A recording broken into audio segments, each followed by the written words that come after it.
भारत का इतिहास लंबा चौड़ा और कई ऐसी घटनाओं से भरा पड़ा है जिसको हम पढ़ने के बाद कभी कभी खुद को गौरवान्वित महसूस करते हैं कि हमने भारत में जन्म लिया है। और लेकिन कभी कभी हम खुद को असहाय महसूस करते हैं कि हमने भारत में जन्म लिया है। नमस्कार दोस्तों, हिस्ट्री गुरु में आपका स्वागत है। आज हम बात करेंगे भारत के एक और सम्राट गियासुद्दीन तुगलक की। गियासुद्दीन तुगलक ने मात्र 5 वर्ष तक भारत के सम्राट रहे।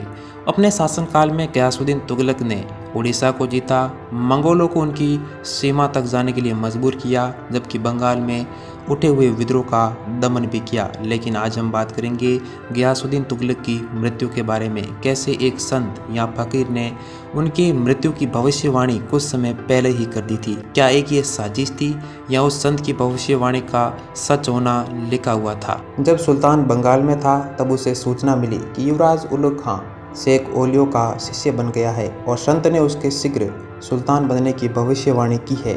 तब वह आग बबूला हो उठा, क्योंकि सुल्तान ओलियो से नफरत करता था। अतः सुल्तान ने मार्ग में ही ओलियो को आदेश भिजवाया कि उसके दिल्ली पहुंचने के पूर्व ही वह दिल्ली छोड़ दे। इस पर संत ओलिया ने कहा था, हुनूज दिल्ली दूर अस्त, यानी संत ओलियो ने गियासुद्दीन तुगलक को कहा था कि दिल्ली अभी बहुत दूर है। बंगाल की विजय से लौटकर आने की सूचना मिलने पर युवराज उलुग खां ने अपने पिता का स्वागत करने के लिए तुगलकाबाद से कुछ दूरी पर स्थित अफगानपुर नामक गांव के पास तेजी से 3 दिन के अंदर ही लकड़ी का एक काम चलाऊ महल तैयार करवाया। ठीक समय पर युवराज अन्य लोगों के साथ सुल्तान का स्वागत करने अफगानपुर पहुंच गया। सुल्तान ने वहीं पर रात्रि विश्राम कर दूसरे दिन राजधानी में प्रवेश करने का निश्चय किया। सायंकालीन भोजन के बाद जब अधिकांश अमीर और दूसरे लोग हाथ धोने के लिए बाहर निकल आए तो लकड़ी का महल अचानक पृथ्वी पर गिर गया और सुल्तान गियासुद्दीन अपने छोटे पुत्र महमूद के साथ ही उसके नीचे दबकर मर गया। तारीख मुबारक शाही के अनुसार यह दुर्घटना फरवरी मार्च 1325 ईस्वी में घटी थी। सुल्तान गियासुद्दीन तुगलक की मृत्यु मध्ययुगीन भारतीय इतिहास की अत्यधिक जटिल, रहस्यमय एवं विवादपूर्ण घटनाओं में से एक है।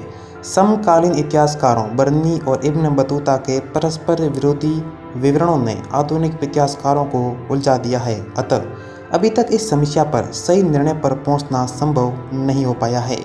बर्नी के अनुसार सुल्तान जिस महल में ठहरा हुआ था उस पर अचानक बिजली गिर पड़ी और महल लड़खड़ा कर गिर पड़ा और सुल्तान दबकर मर गया।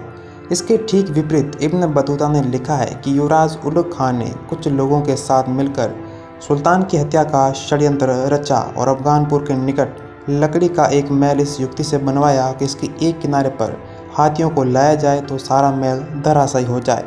उलुग खान ने योजना अनुसार कार्य किया और महल गिर पड़ा, जिसके नीचे दबकर सुल्तान की मृत्यु हो गई। मध्यकालीन भारत के एकमात्र सुल्तान थे गियासुद्दीन तुगलक, जिनकी मृत्यु रहस्यमयी भरी हुई है। तो दोस्तों, अभी के लिए इतना ही। अगर आपको हमारे वीडियो पसंद आ रहा है तो हमारे वीडियो को लाइक करें और चैनल को सब्सक्राइब करना बिल्कुल ना भूलें, क्योंकि इस चैनल के माध्यम से आपको हिस्ट्री, इतिहास से संबंधित सभी जानकारियाँ उपलब्ध होगी।